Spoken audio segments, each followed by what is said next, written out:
Bismillahirrahmanirrahim. Assalamualaikum warahmatullahi wabarakatuh. Selamat siang Bapak Ibu semuanya. Oke.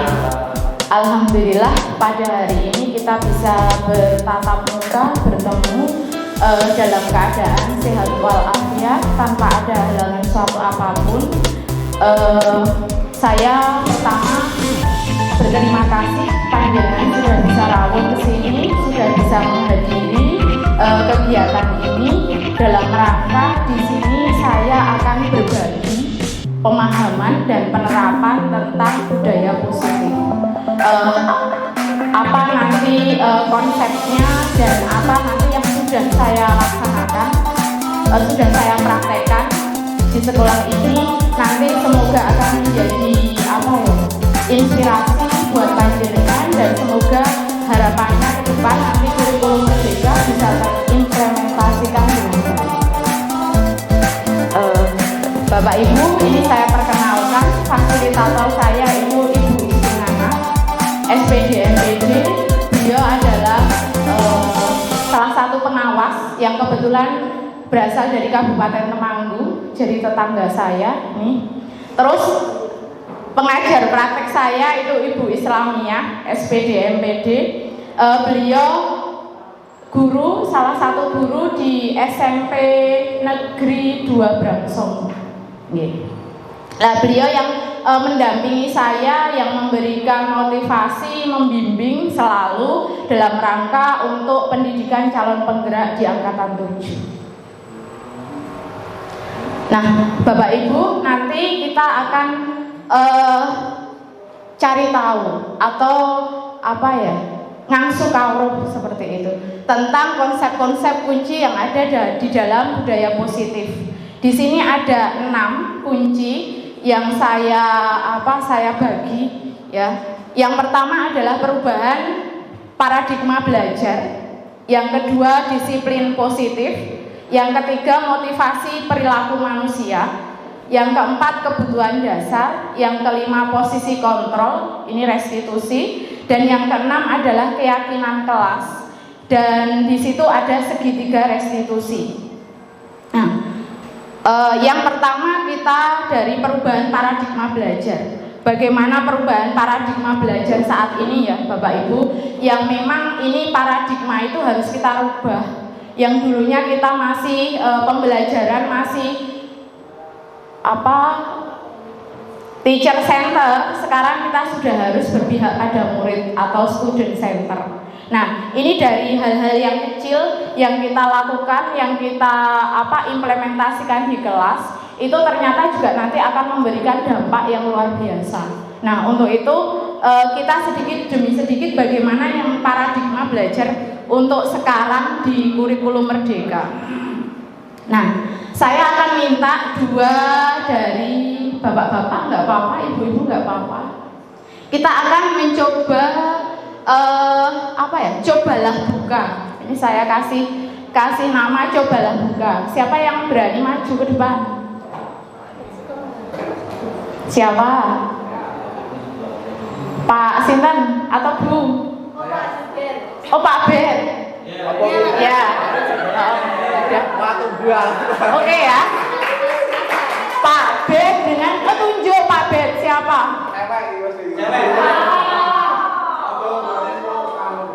Siapa Pak Ben? Boleh siapa? Cowok sama cowok. Nanti ini akan rebutan tangan soalnya. yang sama aja. Siapa? Pak Dul. Ya, monggo. Pak Dul sama Pak Ben. Silakan mau pilih yang A dan B. Monggo maju. Maju dulu. Ya. Pak Dul milih yang apa Pak? A. Oke. Mengepalkan salah satu tangan karena menyimpan sesuatu yang sangat berharga di kepalan tangan Pak Dul. Sesuatu yang sangat berharga itu tidak hanya materi ataupun benda ya Bapak Ibu. Artinya punya anak itu kan juga sesuatu yang berharga ya. Misalnya anaknya mau direbut gitu ya, nggak boleh gitu. Lah Ataupun pokoknya bayangkan di kepala Pak Dul itu adalah sesuatu yang sangat berharga dengan segala cara. Lah, Pak Ben itu mencoba dengan segala cara untuk membuka kepalan tangan yang ada di Pak Dul. Oke, bisa dimulai ya. Pak Dul harus punya ini kepalan tangan saya itu apa isinya gitu ya. Oke. Oke, siap. Saya kurang itu kilo saya. Oke, pakai tangan biasa aja. Ya. Silahkan. Mulai. Dengan cara.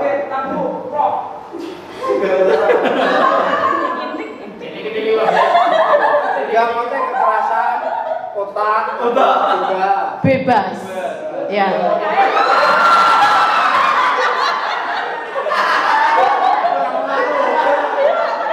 Ya, oke, di Pak Dul nggak pengaruh. Oke, sudah? Sudah, oke. Sebentar ya Pak, masih di situ. Ini apa yang terjadi? Kepalan tangan Pak Dul masih tetap ya Pak? Oke, masih tetap. Artinya Pak Beb sudah mencoba dengan tadi beberapa cara ya, tidak saya sebutkan ya. Ya, artinya masih kekeh kepalan tangannya Pak Dul masih tetap dipegang. Nah, kalau boleh tahu Pak, panjenengan kok tetap kekeh dipegang kepalanya tidak sampai terlepas kayak gitu? Karena apa Pak? Karena ini sangat berharga buat saya. Oh ya, oke. Ini sangat berharga buat saya. Kalau boleh tahu itu isinya apa Pak? korek. Oh. Ya, oke. Jadi sesuatu itu sangat berharga buat Pak Dul. Artinya, oh ya, terima kasih Pak. Tepuk tangan buat Pak Dul dan Pak Beb. Tadi ini ya Pak, ternyata Pak Dul yang ada di sebelah sini tetap menutup kepalan tangan. Mengapa? Alasannya tadi sangat berharga buat Pak Dul. Oh, ada sesuatunya. Siapa yang memegang kendali atau kontrol untuk membuka atau menutup kepalan tangan? Kira-kira siapa Bapak Ibu? Pak Dul. Ya, ada di Pak Dul. Artinya Pak Dul itu punya apa? Ada faktor-faktor yang lain yang ada di samping-sampingnya atau tidak? Tidak ada ya. Nah, nggak ada. Artinya yang pegang kendali itu atau kontrol itu adalah diri kita sendiri. Ya, bukan orang lain. Jadi diri kita yang bisa mengendalikan kita, bukan orang lain yang mengendalikan kita. Nah, itu yang terjadi seperti itu Bapak Ibu. Nah, ketika nanti akan kita terapkan coba di pembelajaran ataupun kita dengan anak-anak ya. Terkadang kan kita suka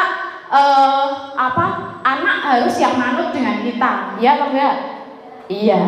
Lah, itu kalau menurut teori kontrol diri ini nggak bisa kayak gitu. Anak juga dia punya kendali sendiri kayak gitu. Nah, tidak sepenuhnya guru yang mengontrol semuanya. Oke.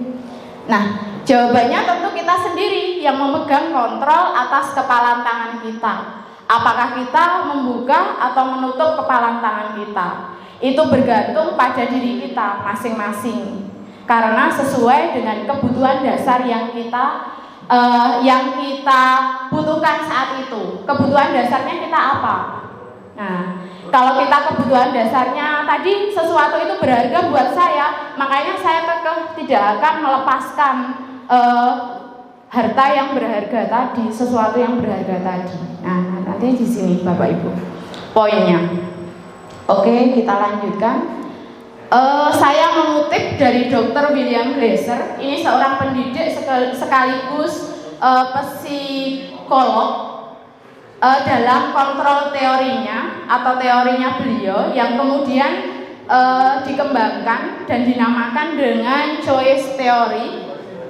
Ini beliau meluruskan beberapa miskonsepsi tentang makna kontrol. Nah, ini yang saya pakai ini contoh dari ilusi guru ketika mengontrol murid. Bagaimana Bapak Ibu guru itu dalam mengontrol murid? Pada dasarnya kita dapat memaksa murid untuk berbuat sesuatu, gitu. Jikalau murid tersebut memilih untuk tidak melakukannya, terkadang kita, ayo ini diginikan, padahal murid itu belum mau atau tidak mau ya bahkan, sehingga dia akan terpaksa munculnya.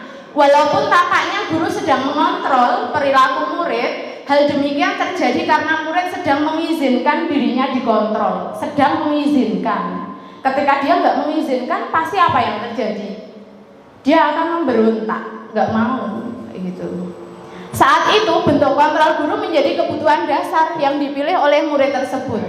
Teori kontrol menyatakan bahwa semua perilaku memiliki tujuan, bahkan terhadap perilaku yang tidak disukai pun juga memiliki tujuan.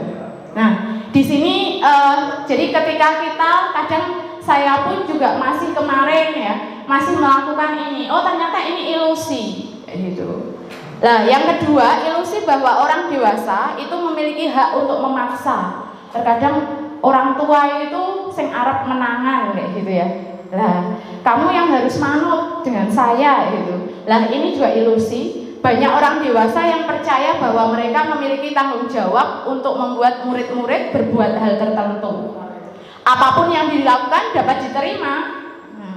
Selama ada sebuah kemajuan berdasarkan sebuah pengukuran kinerja. Pada saat itu pula orang dewasa akan menyadari bahwa perilaku memaksa tidak akan efektif untuk jangka waktu yang panjang. Lah, yang kita butuhkan kan ketika kita mendidik anak itu, anak nanti seterusnya itu akan berperilaku yang baik, kan kayak gitu. Nah, ketika ini masih kita pakai tadi yang memaksa itu hanya akan jangka waktunya pendek. Ya, ketika itu dipaksa. Ketika nanti sudah tidak terkontrol oleh guru, anak juga akan kembali ke akan kembali ke asal mulanya kalau dia tidak keluar dari internal dia. Artinya hanya dipengaruhi oleh eksternal. Jadi, nah ini teori kontrol. Oke, selanjutnya bagaimana seseorang bisa berubah dari paradigma stimulus respon kepada pendekatan teori kontrol.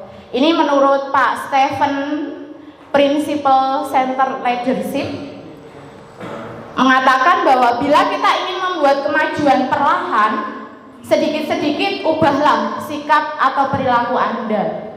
Namun bila kita ingin memperbaiki cara-cara utama kita, maka kita perlu mengubah kerangka acuan. Apa yang dijadikan acuan kita, itu kita ubah. Ubahlah bagaimana Anda melihat dunia, bagaimana Anda berpikir tentang manusia, dan ubahlah paradigma Anda. Nah, ini yang akan kita ubah sedikit demi sedikit dengan skema pemahaman dan penjelasan pada aspek-aspek yang realistis. Yang bagaimana ini Bapak Ibu? Saya tampilkan ke dalam tabel. Ini ada stimulus respon, di situ ada teori kontrol. Realitas atau kebutuhan kita sama menurut stimulus respon ya. Teori kontrolnya mengatakan bahwa realitas kebutuhan kita berbeda, gitu. Nah, jadi setiap orang memiliki kebutuhan yang berbeda-beda, tidak bisa disamakan. Sama nanti dengan anak-anak kita, gitu. Semua orang melihat hal yang sama. Teori kontrolnya setiap orang memiliki gambaran berbeda atau sudut pandang yang berbeda. Bagaimana mereka menafsirkan gitu. Kita mencoba mengubah orang agar berpandangan sama dengan kita. Nah, teori kontrolnya kita berusaha memahami. Nah, ini yang kita terkadang agak susah ini. Kita berusaha memahami pandangan orang lain tentang dunia. Perilaku buruk dilihat sebagai suatu kesalahan. Sedangkan teori kontrolnya semua perilaku itu memiliki tujuan. Jadi tadi anak yang berbuat salah itu dia ternyata ada tujuannya ketika kita gali. Nah, orang lain bisa mengontrol saya. Kalau teori kontrolnya hanya Anda yang bisa mengontrol diri Anda. Seperti tadi yang sudah dilakukan Pak Dul dengan Pak Bet, itu bahwa yang mengontrol itu adalah diri kita sendiri, bukan orang lain ya. Saya bisa mengontrol orang lain yang stimulus respon. Kalau yang teori kontrol, Anda tidak bisa mengontrol orang lain. Pemaksaan ada pada saat bujukan gagal. Di teori kontrol adanya kolaborasi, adanya kerjasama atau konsensus. Konsensus itu adalah kesepakatan bersama. Kesepakatan bersama untuk menciptakan pilihan-pilihan yang baru. Model berpikir menang kalah kalau stimulus respon. Kalau teori kontrol dia model berpikirnya menang-menang. Artinya kita ada perubahan atau ada peningkatan yang ingin kita tuju di situ. Nah, itu untuk bagaimana kita merubah paradigma kita, Bapak Ibu. Jadi kalau kemarin kita masih melakukan yang belum sesuai dengan dengan sistem pendidikan yang diamanatkan oleh pemerintah ataupun kurikulum yang terbaru, di mana mengacu pada konsepnya KHD, Ki Hajar Dewantara. Nah, jadi nanti kita dari sedikit demi sedikit merubah paradigma belajar ini dengan menerapkan budaya-budaya ataupun paradigma yang lebih baik kayak gitu. Oke, saya lanjutkan. Disiplin positif. Bagaimana biar di dalam budaya positif itu salah satunya kita juga menerapkan yang namanya disiplin positif.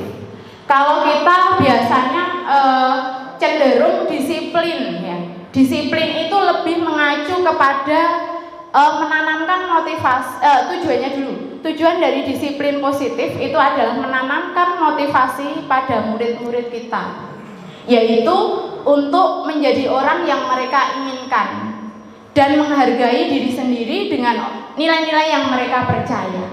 Nah, ini tujuan dari disiplin positif. Ketika murid-murid kita memiliki motivasi itu, nah, mereka telah memiliki motivasi intrinsik, motivasi yang timbul dari dalamnya mereka sendiri, bukan karena pengaruh yang lain. Ini akan berdampak jangka panjang, Bapak Ibu. Jadi tidak hanya sementara ataupun jangka pendek ya. Motivasi yang tidak akan terpengaruh pada adanya hukuman atau hadiah. Nah ini. Jadi ketika kita mendisiplinkan anak dengan cara dengan disiplin positif, itu hukuman dan hadiah ini tidak akan efek, tidak akan berpengaruh. Jadi anak itu disiplinnya memang dia benar-benar dari dalam, intrinsik, tidak karena iming-iming hadiah atau karena nanti kamu kalau nggak ini kamu nanti dapat hukuman. Nah, itu kan tadi kembali lagi ke pemaksaannya. Mereka akan tetap berperilaku baik dan berlandaskan nilai-nilai kebajikan karena mereka ingin menjadi orang yang menjunjung tinggi. Menjunjung tinggi apa? Yaitu nilai-nilai yang mereka hargai atau mencapai suatu tujuan mulia. Nah, di sini ada tujuan yang ingin mereka lakukan. Dalam rangka menciptakan lingkungan positif, salah satu strategi yang perlu kita tinjau adalah penerapan disiplin di sekolah kita. Apakah kita sudah menerapkan atau belum? Apakah disiplin itu sudah efektif atau belum? Apakah masih perlu ditinjau kembali? Nah, ini nanti kita masing-masing, Bapak Ibu, saya pun juga dan juga sekolahan dari hal yang di kelas dulu. Nanti dari hal di kelas kita akan membudayanya di sekolah, terbudaya di sekolah. Nah, makna disiplin itu apa? Kalau disiplin ya belum pakai positif. Kebanyakan orang akan menghubungkan disiplin itu dengan tata tertib. Iya ya Bapak Ibu, dengan tata tertib, dengan teratur, patuh pada peraturan, itu disiplin. Kebanyakan seperti itu. Kata disiplin juga sering dihubungkan dengan hukuman. Padahal itu sungguh berbeda. Karena belajar tentang disiplin positif itu harus dengan memberikan hukuman. Dengan memberi hukuman justru itu adalah salah satu alternatif terakhir. Jadi alternatif terakhir. Kalau kita mau mendisiplinkan tapi kita kasih hukuman kayak gitu. Dan bila perlu tidak kita gunakan sama sekali. Nah ini Bapak Ibu, untuk menghindari ini memang butuh proses. Bagaimana kita apa yang akan kita lakukan? Disiplin ke anak, tetapi tidak pakai ini, tidak pakai hukuman. Dalam budaya kita, mana disiplin itu juga dimaknai menjadi sesuatu yang dilakukan seseorang pada orang lain untuk mendapat kepatuhan, biar patuh, biar nganut, ya, biar taat, kayak gitu ya. Kita cenderung menghubungkan disiplin dengan ketidaknyamanan. Nah, ini kalau dipaksa itu yang akan terjadi adalah ketidaknyamanan nanti ke murid. Kalau kita masih pakai yang paradigma yang lama, anak itu menjadi tidak nyaman. Padahal tujuan pembelajaran kan kita membuat nyaman anak, belajar itu bahagia dan nyaman, di sekolah senang kayak gitu. Nah, ini makna disiplin. Nah, saya mengutip dari Bapak Ki Hajar Dewantara, ini Bapak Ibu yang menjadi salah satu acuan kita ya di dalam pendidikan, bahwa di situ Ki Hajar menyatakan untuk mencapai kemerdekaan dalam konteks pendidikan kita saat ini, menciptakan murid yang merdeka itu syarat utamanya adalah harus ada disiplin yang kuat. Harus ada disiplin yang kuat. Disiplin yang dimaksud itu adalah disiplin diri. Jadi disiplin yang muncul dari secara intrinsik dari dalam diri murid. Jangan karena tadi dikontrol ataupun karena pengaruh eksternal gitu. Jika kita tidak memiliki motivasi internal, maka kita memerlukan pihak lain untuk mendisiplinkan kita atau motivasi eksternal. Nah, ini berproses karena berasal dari luar, bukan dari dalam diri kita sendiri. Nah, kalau bisa kita sampai bagaimana disiplin itu muncul secara intrinsik dalam diri murid itu sendiri. Oke. Sebagai pendidik, tujuan kita adalah menciptakan anak-anak, murid-murid kita yang memiliki disiplin diri, sehingga mereka bisa berperilaku dengan mengacu pada nilai-nilai kebajikan. Nilai-nilai kebajikan universal dan memiliki motivasi intrinsik, bukan ekstrinsik. Nilai-nilai kebajikan itu yang seperti apa, Bapak Ibu? Ini nilai-nilai kebajikan universal itu nilai-nilai kebajikan yang disepakati bersama, lepas dari suku, bangsa, agama, bahasa maupun latar belakangnya. Kita tidak melihat dari perbedaan ini, tapi kita kesepakatan bersama. Jadi walaupun kita Indonesia itu hidupnya keberagaman ya, multikultural, tapi kita tetap ada nilai-nilai kebajikan universal yang mendasari kita. Nilai-nilai ini merupakan payung besar dari sikap dan perilaku kita, atau nilai-nilai ini merupakan fondasi ketika kita berperilaku. Jadi menjadi fondasi kita dalam berperilaku. Nilai kebajikan adalah sifat positif manusia yang merupakan tujuan mulia yang ingin dicapai oleh setiap individu. Ini sebagai tujuan kita. Menurut Gosen, bahwa dengan mengaitkan nilai-nilai kebajikan yang diyakini seseorang, maka motivasi intrinsiknya akan terbangun. Ini Bapak Ibu, sehingga menggerakkan motivasi dari dalam untuk dapat mencapai tujuan mulia. Ini yang kita inginkan. Nah, ini berawal dari motivasi intrinsik dulu, atau motivasi yang ada dari dalam. Nah, nilai-nilai kebajikan universal yang kita yang ada di dalam institusi itu berbeda-beda, Bapak Ibu.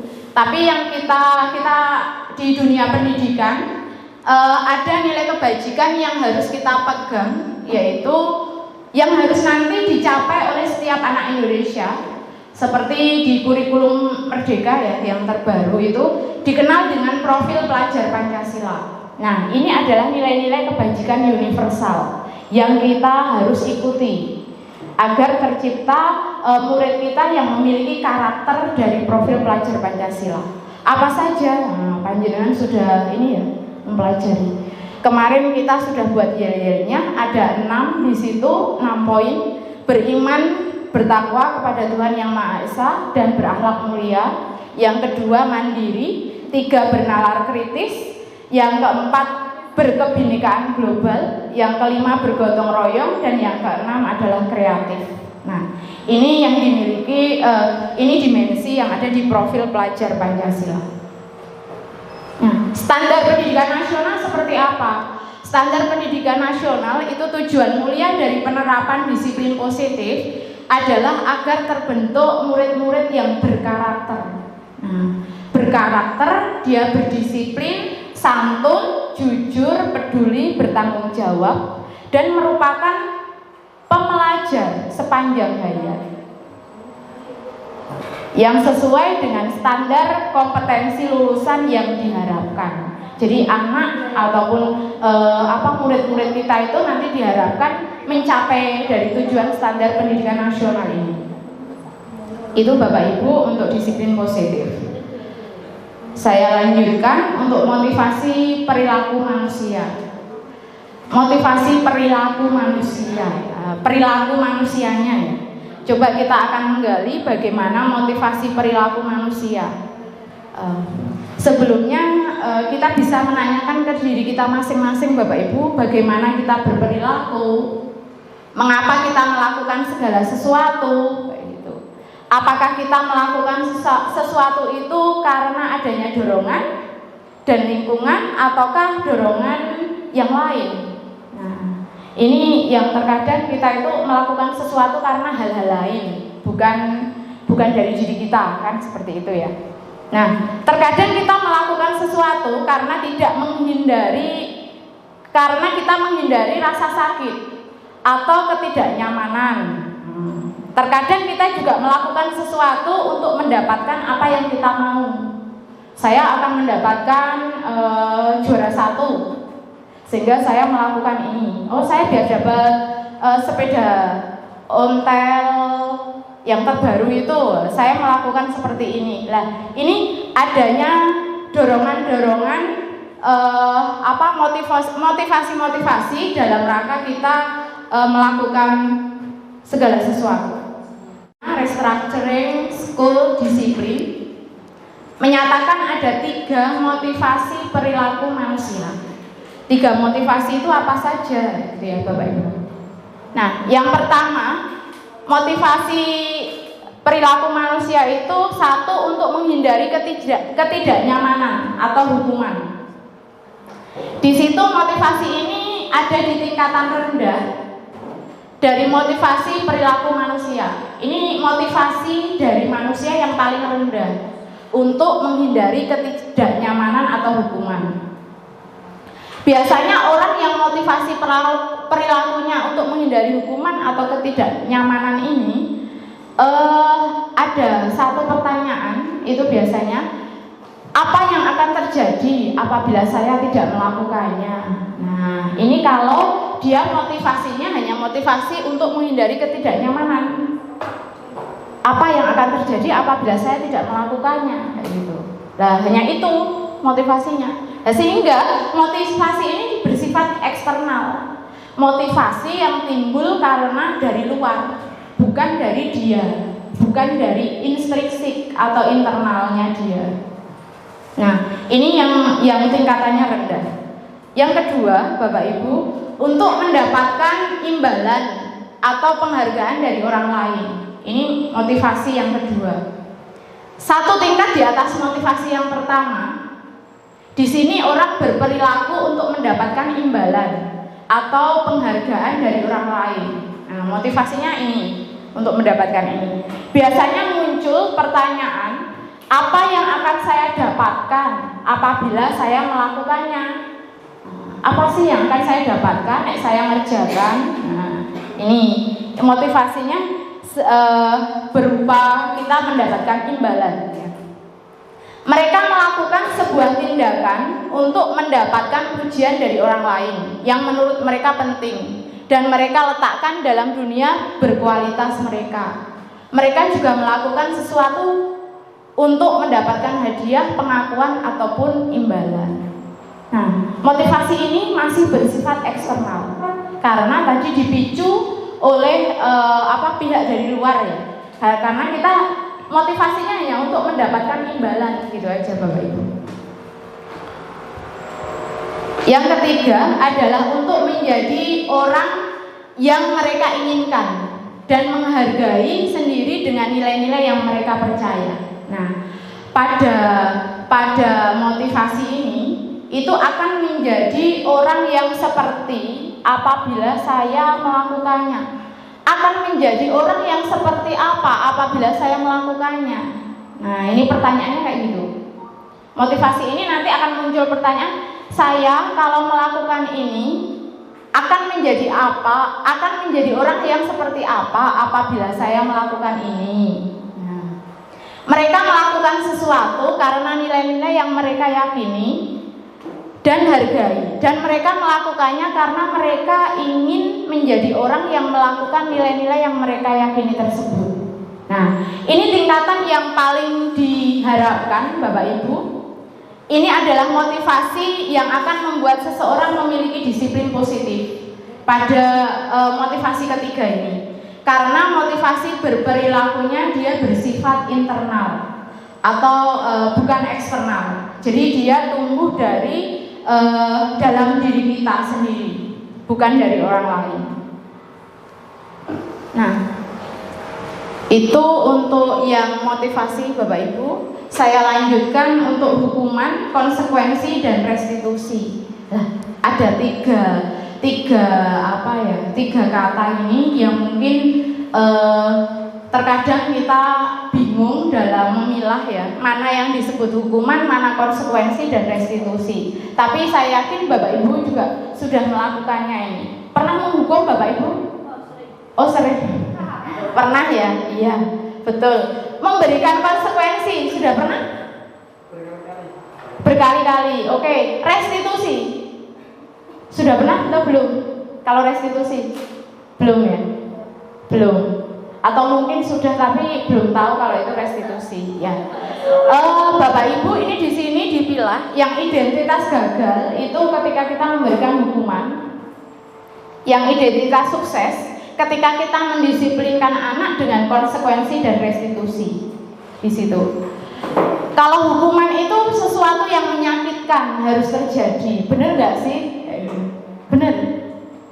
Hukuman itu sesuatu yang menyakitkan dan harus terjadi. Itu hukuman. Kalau konsekuensi, sesuatu harus terjadi. Nah, kalau kamu misalnya apa ya Bapak Ibu? Kalau tidak membawa buku, silahkan kamu keluar misalnya. Itu hukuman atau konsekuensi? Hukuman.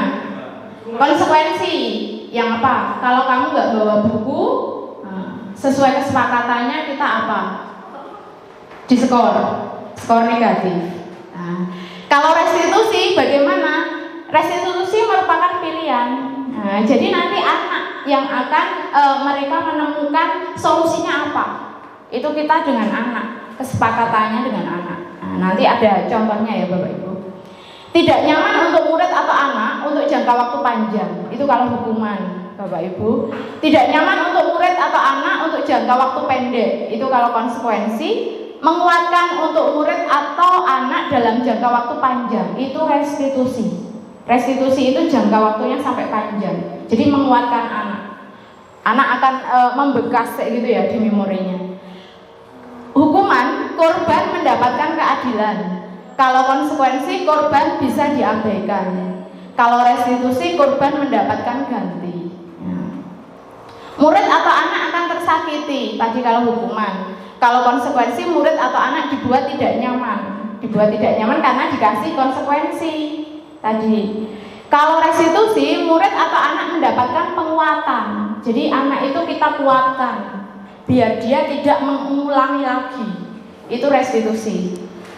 Perilaku pasif agresif meningkat kalau di hukuman. Yang di konsekuensi, penguatan hanya bertahan dalam jangka waktu pendek. Restitusi, masalah akan terpecahkan. Nah, ini kalau Bapak Ibu guru pakai restitusi. Sistem tidak akan berjalan bila murid tidak takut. Itu hukuman.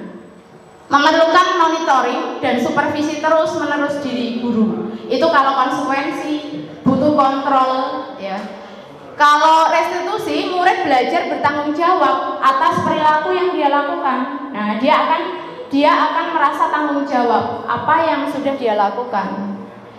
Berlaku hanya pada sebuah institusi, tidak berlanjut pada kehidupan nyata. Itu kalau hukuman. Konsekuensi membantu penerapan mengikuti peraturan dalam masyarakat. Kalau restitusi fokus pada pemecahan masalah dalam jangka waktu yang panjang. Nah, dampaknya ini panjang. Peraturannya adalah kamu harus, itu hukuman. Kalau konsekuensi, apa peraturannya? Kita tanyakan dulu ke anak. Apa peraturannya? Jadi dia konsekuensinya di situ. Mampukah kamu melakukannya? Terima kasih. Apa yang kamu yakini? Itu restitusi. Jadi kita menanyakan dulu ke anak. Apa yang bisa kamu lakukan untuk memperbaiki masalah ini? Jadi solusinya itu timbul dari anak. Kamu kok tidak membawa buku? Padahal sesuai kesepakatan kemarin apa? Gitu. Terus bagaimana sekarang? Itu ditanyakan kembali ke anak. Hukuman murid atau anak akan membenci, murid atau anak membenci peraturan. Nah, ini lama-lama akan timbul ini, dia akan benci dengan peraturan. Kalau konsekuensi, murid atau anak menghormati peraturan, dia hanya sebatas menghormati peraturan. Tapi kalau restitusi, murid atau anak menghormati dirinya dan orang lain. Jadi dirinya sendiri juga dengan orang lain dia hormati. Gitu. Nah, ini masih lanjutannya ya Bapak Ibu. Sifatnya ini kalau hukuman itu dia negatif Bapak Ibu. Kalau konsekuensi itu netral. Jadi kalau yang positif itu yang restitusi. Nah, ketika mungkin kemarin kita masih menggunakan yang model hukuman ataupun konsekuensi ya minimal ya. Nanti Bapak Ibu di kurikulum Merdeka saat ini sudah panjenengan bisa melakukan yang restitusi, paling enggak saya coba pakai restitusi ketika anak melanggar aturan-aturan itu. Kalau tadi hukuman itu dibuat guru, betul nggak ya? Hukuman yang menghukum guru ya, bukan murid, gitu. Netral. Kalau yang konsekuensi itu dibuat oleh guru dan juga murid. Tapi kalau positif, yang sifatnya positif restitusi tadi dibuat oleh murid atau anak. Jadi kita menggali anak, bagaimana dia mempertanggungjawabkan kesalahan yang mereka lakukan. Seperti itu Bapak Ibu. Dihukum oleh penghargaan. Nah ini mungkin kita juga sering memberikan ya. Saat kita berulang kali menjanjikan hadiah kepada anak-anak agar berperilaku tanggung jawab atau kepada seorang murid agar mempelajari sesuatu yang baru atau kepada orang lain kayak gitu ya. Kalau ini karyawan ya, pekerja yang berkualitas, kita sedang berasumsi bahwa mereka tidak dapat melakukannya. Ini kalau kita memiliki anggapan dihukum oleh penghargaan. Artinya kita itu kayak ada asumsi, kita seperti ada pandangan bahwa orang itu tidak bisa melakukan atau mereka tidak akan memilih untuk melakukan. Nah, sehingga kamu nek melakukan ini nanti saya kasih hadiah. Kamu kalau bisa ini silahkan nanti tak kasih penghargaan. Jadi seakan-akan itu kita berasumsi bahwa dia itu tidak mampu gitu. Itu dihukum oleh penghargaan. Tindakan memberikan penghargaan nilainya sama dengan menghukum seseorang. Tindakan memberikan penghargaan nilainya sama dengan menghukum seseorang. Ini menurut Alfikon. Nah, pengaruhnya apa? Pengaruhnya jangka pendek dan jangka panjang. Sehingga biasanya pengaruh ini itu hanya memberikan hukuman, memberikan penghargaan, itu tidak sampai ke jangka panjang. Mereka hanya akan pada saat dia dikasih penghargaan saja atau pada saat dia dikasih hukuman saja, sudah, setelah itu akan hilang kayak gitu. Nah, selain itu penghargaan tidak efektif.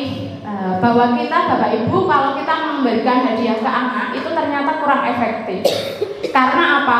Anak itu akan beranggapan bahwa saya nanti nggak akan melakukan itu, nggak dikasih hadiah.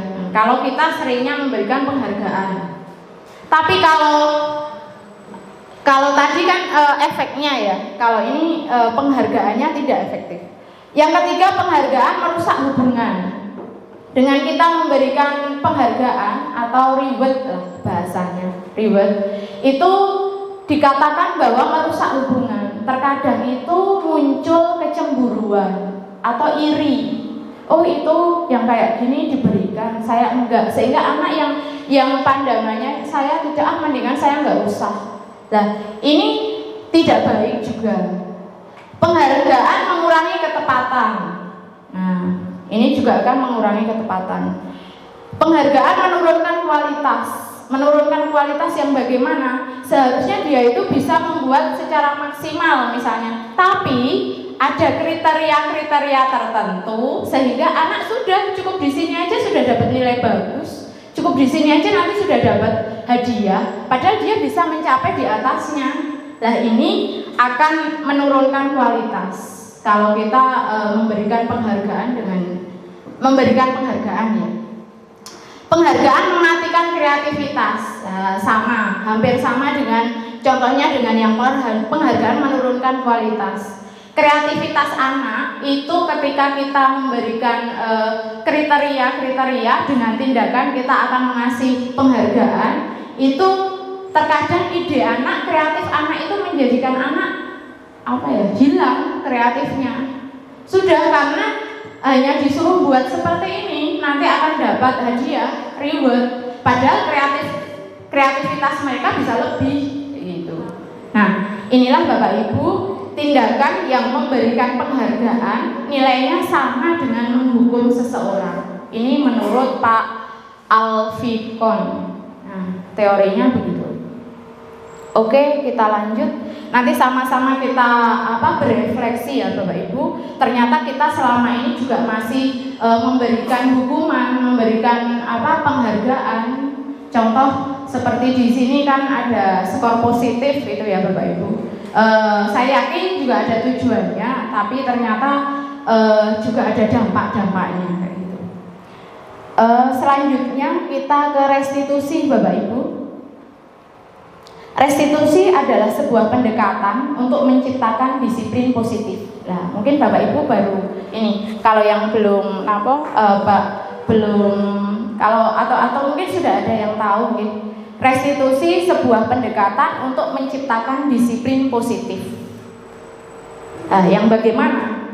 Restitusi adalah proses menciptakan kondisi bagi murid untuk memperbaiki kesalahan mereka. Jadi proses kita untuk memperbaiki kesalahan murid sehingga mereka bisa kembali pada kelompok mereka dengan karakter yang lebih kuat. Artinya restitusi itu lebih menguatkan murid nanti. Restitusi juga merupakan proses kolaboratif, proses kerjasama yang mengajarkan murid untuk mencari solusi bagaimana masalah mereka dan juga membantu murid berpikir tentang orang seperti apa yang mereka inginkan. Itu di restitusi. Dan bagaimana mereka harus memperlakukan orang lain. Ini menurut Gosen. Ciri-ciri restitusi yang membedakannya dengan program disiplin yang lain, Bapak Ibu, mungkin yang tadi kayak konsekuensi dan juga hukuman. Ini ciri restitusi. Restitusi bukan untuk menebus kesalahan, namun untuk belajar dari kesalahan. Jadi belajar dari kesalahan dulu. Restitusi memperbaiki hubungan. Malah nanti akan memperbaiki hubungan, bukan nanti malah anak nggak suka dengan kita, itu bukan. Restitusi adalah tawaran, bukan paksaan. Jadi kita nanti bisa kolaborasi dengan anak dalam memecahkan masalah. Restitusi menuntun untuk melihat ke dalam diri. Restitusi mencari kebutuhan dasar yang mendasari tindakan. Apakah kebutuhan dasarnya anak sehingga dia berbuat seperti ini? Nah, kita akan cari tahu kebutuhan dasarnya dia. Restitusi diri adalah cara yang paling baik. Restitusi juga fokus pada karakter, bukan tindakan. Jadi sampai pada karakter, pembentukan karakter anak.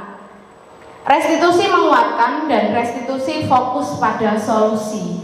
Nah, ini Bapak Ibu untuk bedanya antara kita menangani masalah anak, mendisiplinkan anak untuk budaya positif, untuk disiplin positif dengan cara-cara yang lain itu memang restitusi yang paling positif ya, yang paling baik.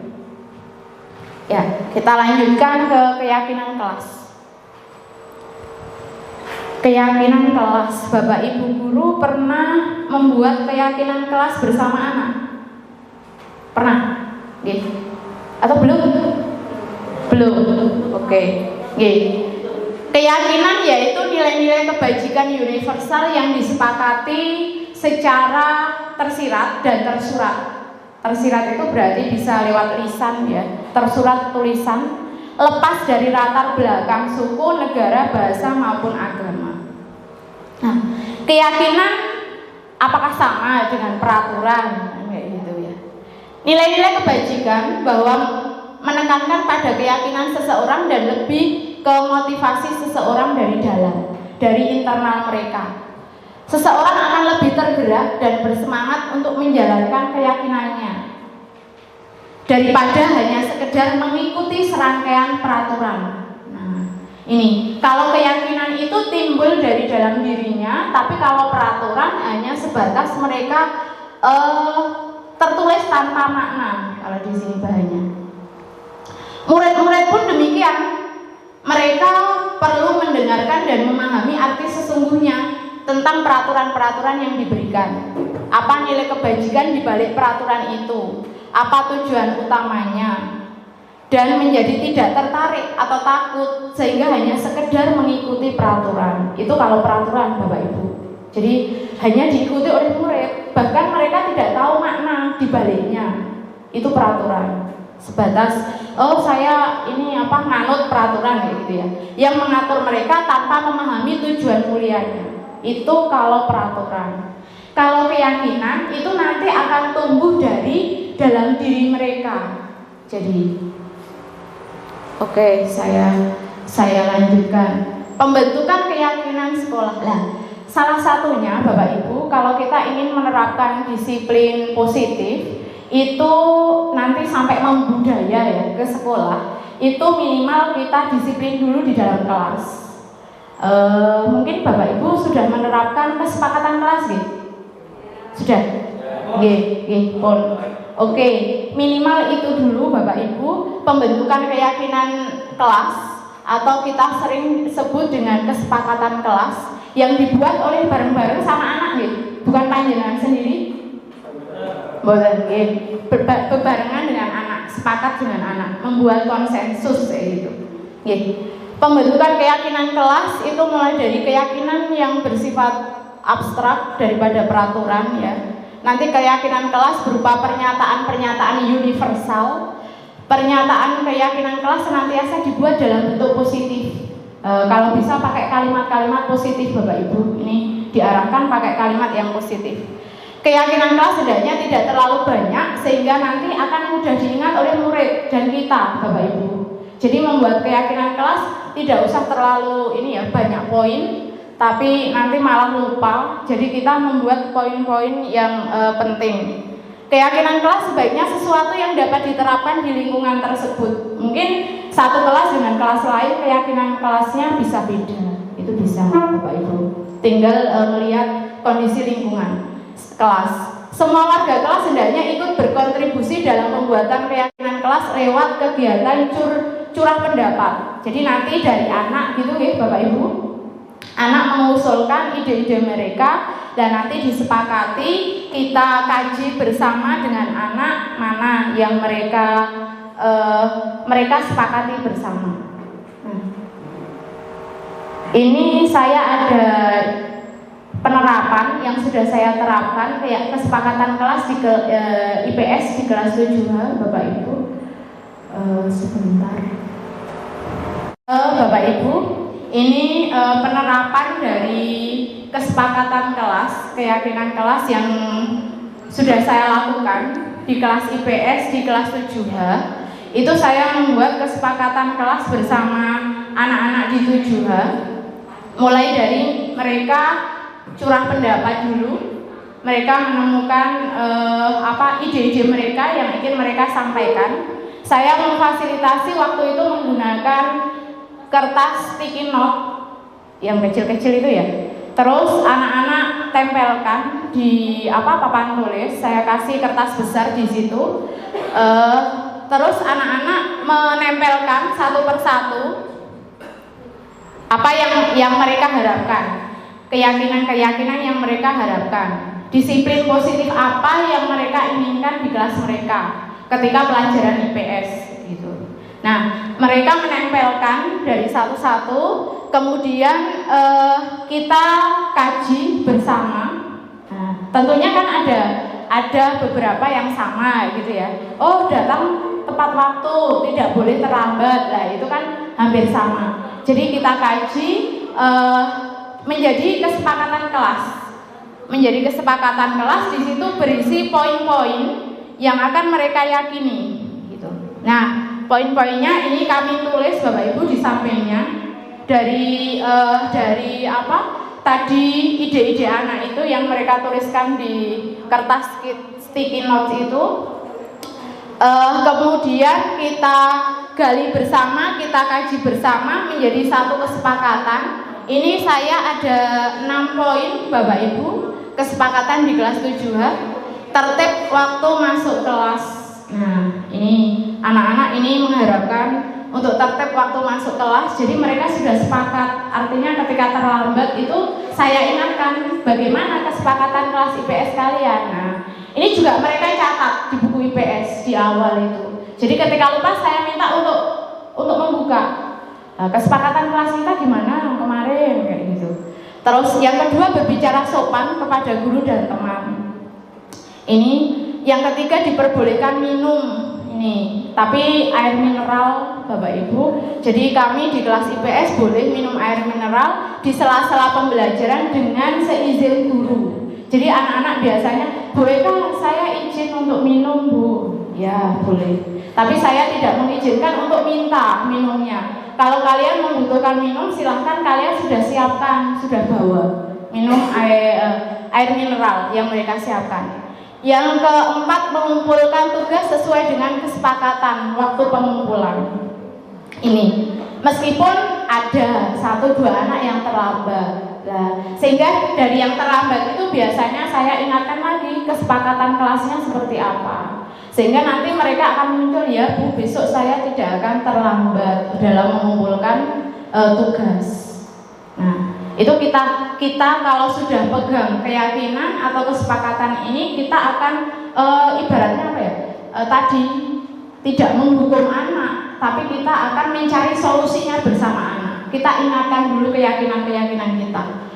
Ciptakan kelas aktif. Ini anak-anak sudah mulai saling berpendapat, mereka idenya sudah mulai muncul. Artinya biar saya itu kepengen anak itu tidak takut, tidak ada rasa pedih itu ya, takut kalau berpendapat salah atau gimana. Setidaknya kita melatih mentalnya dulu, biar mereka ada mental untuk berani berpendapat. Terus mengikuti pelajaran dengan bahagia dan semangat.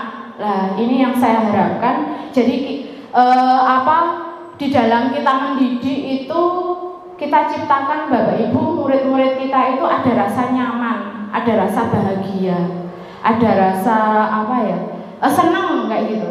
Jadi ketika ketemu Bapak Ibu gurunya, dia ceria, senang, tidak yang tadi takut, apalagi tidak suka kayak gitu ya. Nah, itu jangan sampai menciptakan yang seperti itu, karena nanti akan berdampak pada mereka belajarnya. Itu nggak akan nyaman mereka. Itu untuk keyakinan kelas Bapak Ibu. Terus keyakinan kelas yang lain Bapak Ibu, ini saya juga membuat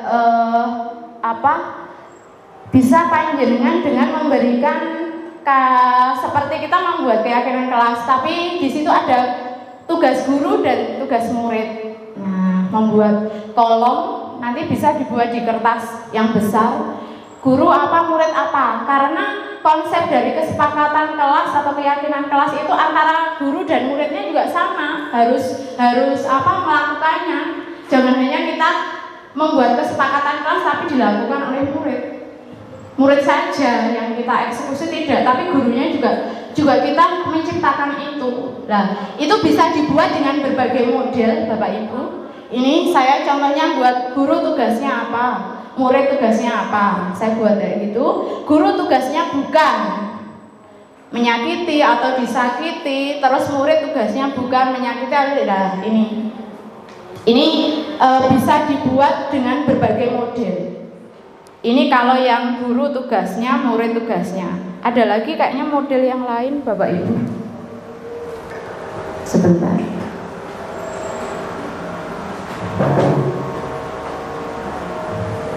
Nah, ini kalau yang modelnya kita pakai seperti ini, terdengar, terlihat, dan berperilaku. Ini juga bisa pakai yang seperti ini, Bapak Ibu. Terus ada lagi tampak seperti, tidak tampak seperti. Ini bersifat positif, percaya dan menghormati orang lain dan barang miliknya. Tampak seperti apa, tidak tampak seperti apa.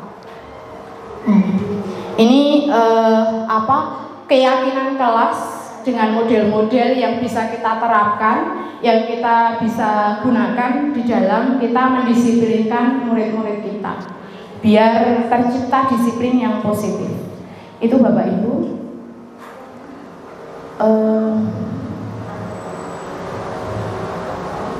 Selanjutnya ke kebutuhan dasar, ini Bapak Ibu.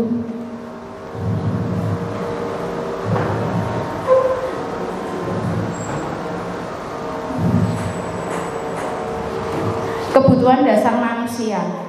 Dengan disiplin positif yang berdasarkan pada teori kontrol tadi, di mana dinyatakan bahwa ada suatu tujuan di balik sebuah perilaku manusia. Jadi kita melakukan sesuatu itu ada tujuannya.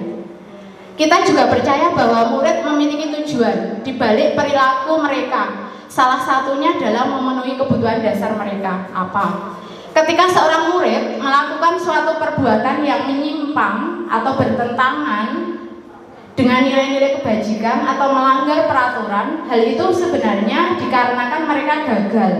Gagal dalam apa? Gagal dalam memenuhi kebutuhan dasarnya. Nah, coba nanti panjenengan ini bisa nanti kita praktikkan ketika nanti menemui murid yang misalnya menyimpang, kita tanya seperti itu Bapak Ibu, nanti akan menemukan kebutuhan dasar dia itu sebenarnya yang dipingini itu apa ya, mereka butuhnya apa. Nah itu nanti akan ketemu kita. Itu namanya kebutuhan dasar. Kebutuhan dasar menurut Dr. William Glasser dalam teorinya yaitu choice theory ada 5. 5 itu apa saja Bapak Ibu? Yaitu kebutuhan untuk bertahan hidup, survive. Terus yang kedua kebutuhan kasih sayang dan rasa diterima, love and belonging. Yang ketiga kebebasan atau freedom. Terus yang keempat kesenangan, fun. Jadi anak mungkin juga butuh kesenangan ketika diajar kok ternyata dia malah bermain sendiri atau main apa itu biasanya kertas itu diuncal-uncal gitu ya. Yang kelima penguasaan atau atau disebut dengan power. Ini kebutuhan dasar manusia. Itu sebenarnya dibagi menjadi 5 kebutuhan ini Bapak Ibu. Saya lanjutkan. Glasser menyatakan bahwa kapasitas untuk berubah ada di dalam diri kita. Jadi untuk berubah itu diri kita sendiri yang tahu. Jika kita dapat mengidentifikasi kebutuhan apa yang mendorong perilaku kita, maka perubahan perilaku positif dapat dimulai dengan mencari solusi untuk memenuhi kebutuhan tertentu dengan cara yang positif pula tentunya. Nah, ini Bapak Ibu, ketika kita ingin berubah dalam diri kita, kita juga bisa mengidentifikasi kebutuhan apa yang saya perlukan. Oke, saya lanjut Bapak Ibu. Restitusi 5 posisi kontrol ini seperti apa?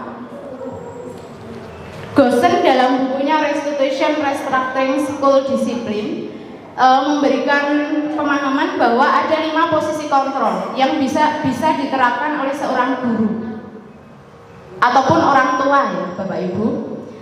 Kelima posisi kontrol ini apa saja? Yang pertama adalah penghukum tadi, yang kedua pembuat rasa bersalah, yang ketiga teman, yang keempat pemantau, dan yang kelima manajer. Nah, ada 5 posisi kontrol. Saya buat tabel Bapak Ibu. Perilaku kontrol yang negatif. Perilaku kontrol yang negatif ini dimiliki pada posisi yang penghukum dan pembuat merasa bersalah. Itu ternyata ini dampaknya negatif Bapak Ibu. Terus kalau yang perilaku kontrol positif itu yang tadi posisinya jadi teman dan jadi pemantau. Kontrol diri ada di kita posisi sebagai manajer. Nah, diharapkan kita semuanya Bapak Ibu selaku guru, pendidik, kita ada di posisi minimal sebagai teman ataukah pemantau, atau syukur-syukur kita jadi manajer. Itu memang berproses. Jadi kita menghilangkan penghukum dan pembuat merasa bersalah ini. Ini dampaknya negatif sekali Bapak Ibu. Hal seperti apa contohnya? Guru berbuat, ketika guru ada di posisi penghukum, guru akan berbuat menghardik, menunjuk-nunjuk, menyakiti, menyindir anak. Panjenengan pernah? Pernah. Nah, ini penghukum berarti ya. Kalau kamu tidak melakukannya, saya akan. Nah, itu posisi penghukum. Pembuat merasa bersalah, berceramah menunjukkan kekecewaan yang mendalam. Itu yang membuat murid merasa bersalah. Biasanya ada perkataan, kamu sudah mengecewakan ibu atau bapak. Nah ini. Terus kalau teman yang seperti apa? Membuat alasan-alasan untuk murid-muridnya, membuatkan alasan-alasan untuk murid-muridnya. Contohnya, guru berkata, lakukan demi bapak ibu. Terus ya sudah, nanti bapak ibu bantu bereskan. Nah ini teman, jadi kita mengajak dia seperti teman. Ini minimal kita melakukan ini bapak ibu. Pemantau, menghitung dan mengukur. Nah, kita mantau, tapi kalau ini apa peraturannya, apa konsekuensinya, apa yang telah kamu lakukan, ini dipantau oleh kita sebagai seorang guru. Kalau manajer seperti apa? Mengajukan pertanyaan-pertanyaan. Di situ apa yang kita yakini tadi? Apa kamu meyakini hal tersebut? Kalau kamu meyakini, maukah kamu memperbaikinya? Nah ini posisi manajer itu seperti ini. Jadi dia akan murid itu akan bisa mengontrol diri. Ini yang diharapkan, itu kita posisinya sebagai manajer Bapak Ibu. Nah hasilnya seperti apa? Kalau penghukum, hasilnya anak itu akan memberontak atau pendendam atau menyalahkan orang lain. Ini kalau sering dihukum. Kalau pembuat merasa bersalah, dia akan menyembunyikan, menyangkal atau berbohong, bahkan sampai ke berbohong. Kalau teman, dia akan ketergantungan.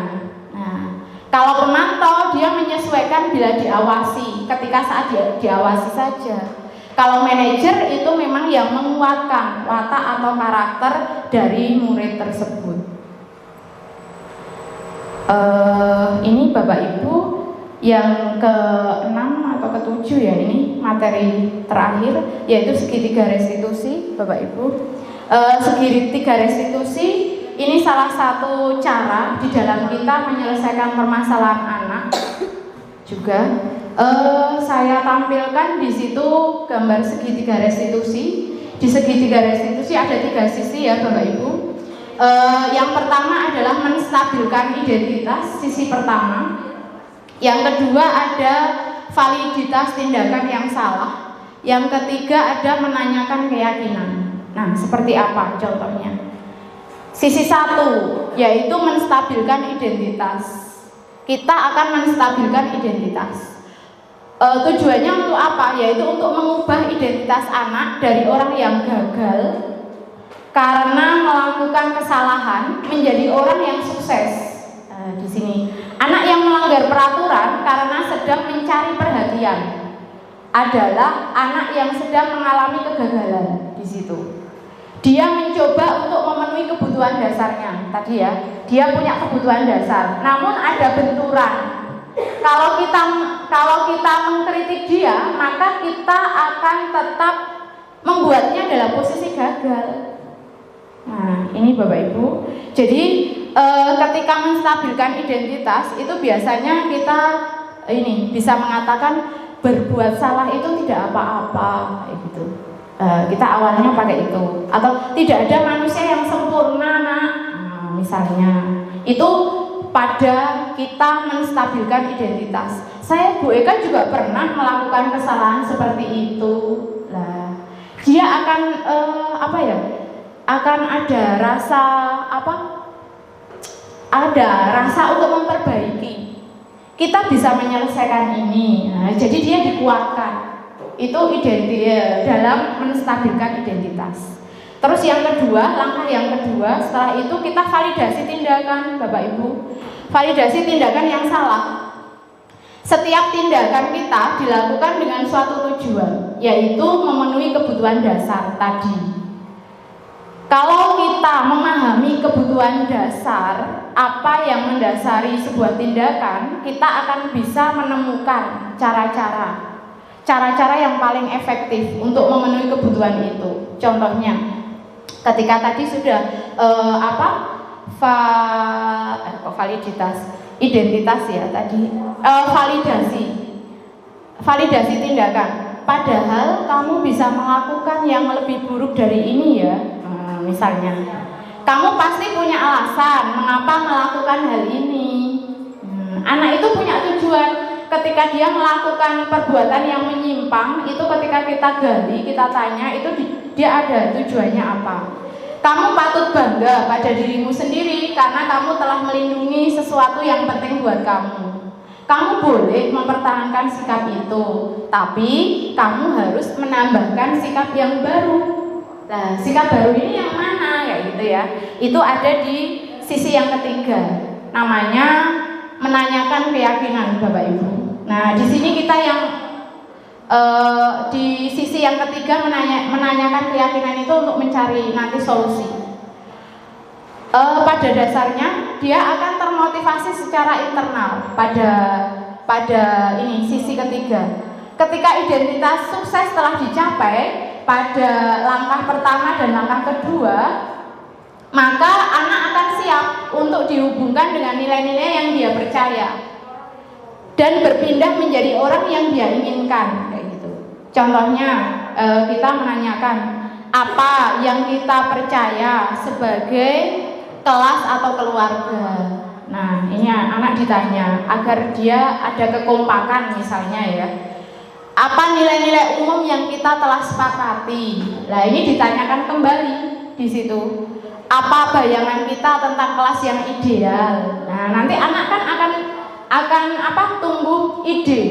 Ini solusi yang bisa kita harapkan. Kamu mau jadi orang yang seperti apa? Nah, ini nanti anak yang akan menjawab, Bapak Ibu.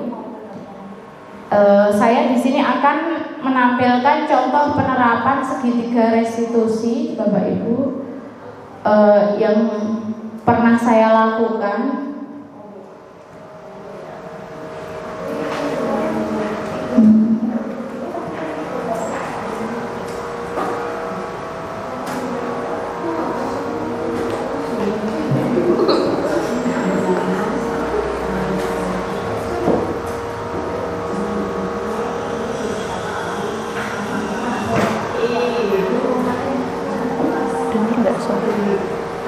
Ini kasusnya Alika, Bapak Ibu, bahwa dia itu datang terlambat waktu itu. Suaranya di situ ya.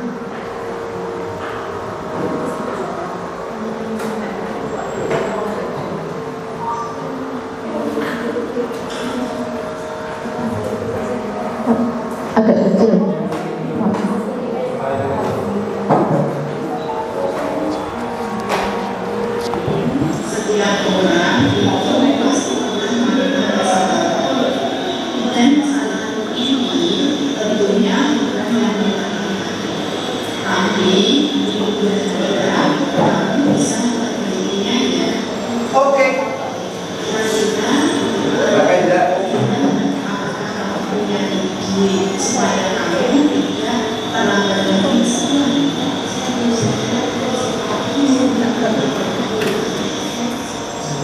tak besarkan.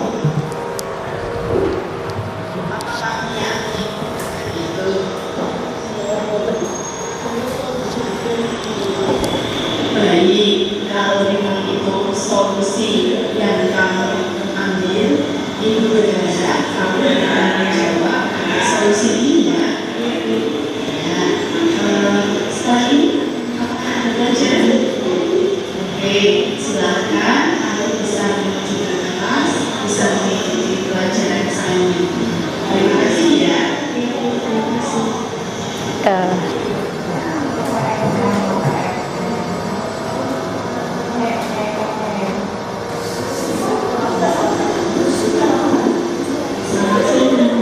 Selamat siang, Bu. Apa kamu tahu ibu kami ke sini? Iya, Bu. Tadi saya bermain kamu dan memperhatikan satu pelajaran IPS.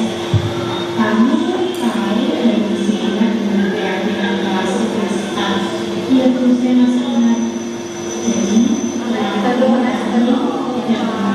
satu pelajaran mau kamu bermain sini. Iya, Bu, tadi saya cuma iseng-iseng membuat cara-cara kertas. Iya, saya paham. Setiap orang pasti pernah melakukan itu. Dan saat waktu itu tidak bermanfaat. Tapi saya berharap kamu tidak akan mengulangnya. Iya.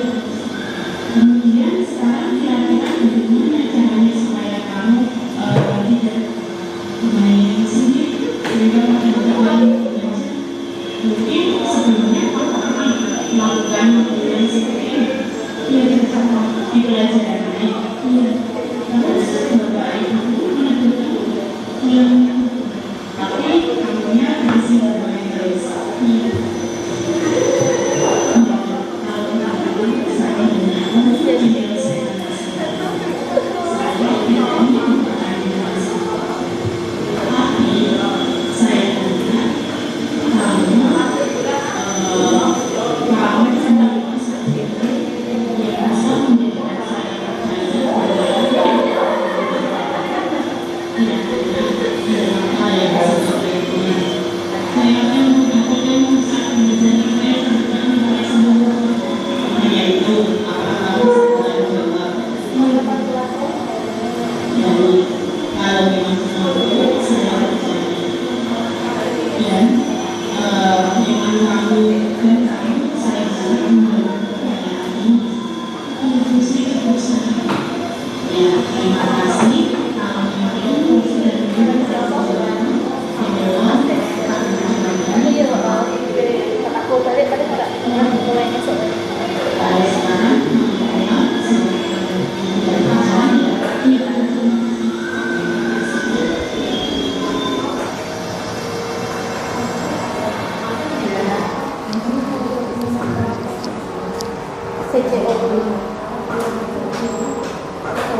Ya, Bapak Ibu, tadi itu penerapan dari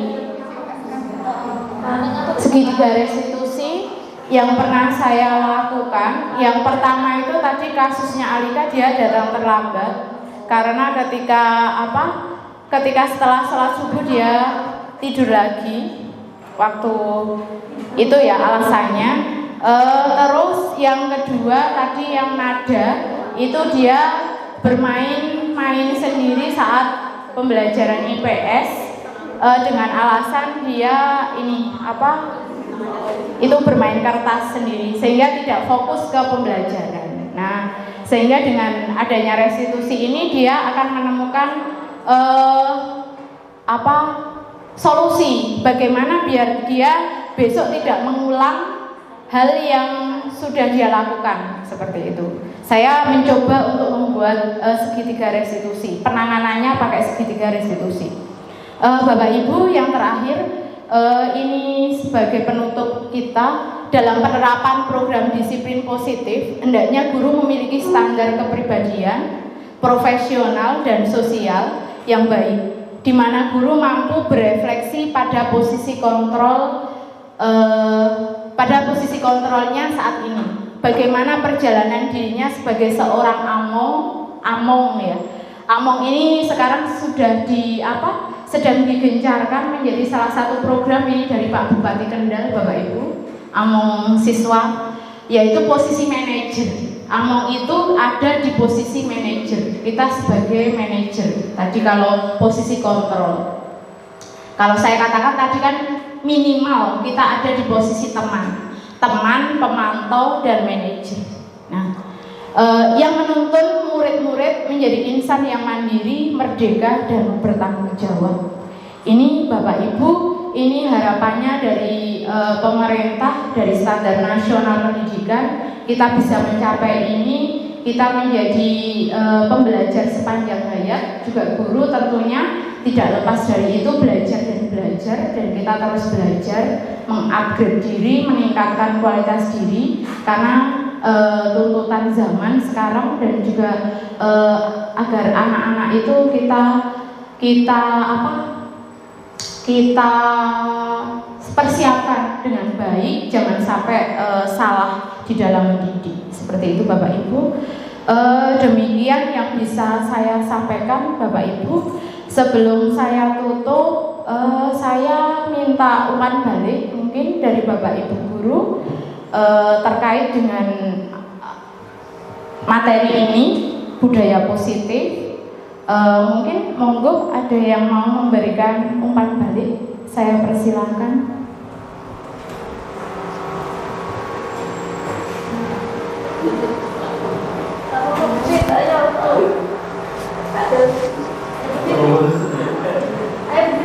Oh iya, silahkan. Tolong diarahkan ke ini ya Pak.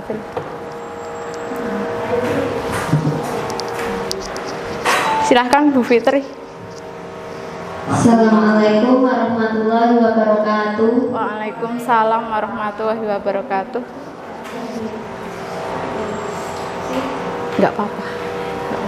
Terima kasih atas kesempatannya Bu Eka, dan terima kasih juga atas waktu 1 jamnya sudah memberikan pemaparan materi yang begitu luar biasa ya buat kami semua yang dulunya kita tidak tahu arti kedisiplinan itu apa, dan akhirnya sampai sekarang kita sudah mulai memahami tentang kedisiplinan positif seperti itu. Kemudian ini saya menceritakan cara memberikan kedisiplinan ya, baik atau gimana? Iya, monggo umpan balik jenengan. Terus bagaimana ke depannya gitu aja. Selama ini saya dalam memberikan kedisiplinan kepada anak-anak pembelajaran di kelas, yaitu saya menyiplinkan saya diri sendiri dulu, seperti itu. Contohnya masuk kelas tepat waktu ketika jam mengajar. Jadi kalau saya sebagai guru ketika masuk kelas tepat waktu, nanti ada motivasi sendiri bagi anak. Dan tadi saya juga mengenal istilah motivasi intrinsik ya. Jadi akan timbul dengan sendirinya motivasi pada diri anak itu sendiri. Kalau gurunya masuk tepat waktu, otomatis nanti anak akan tergerak dengan sendirinya juga masuk kelas tepat waktu, seperti itu. Kemudian yang kedua, saya membuat kesepakatan kedisiplinan di dalam kelas. Misalkan yang pertama, tidak membawa buku, seperti itu. Tidak membawa buku matematika. Jadi kalau misalkan dalam pembelajaran kok ada anak tidak membawa buku, jadi konsekuensinya yaitu mungkin anak bisa mencatat di buku lain, dan pada jam berikutnya bisa menyodorkan hasil catatan yang sudah disalin di pondok, seperti itu. Sudah cukup baik, terima kasih.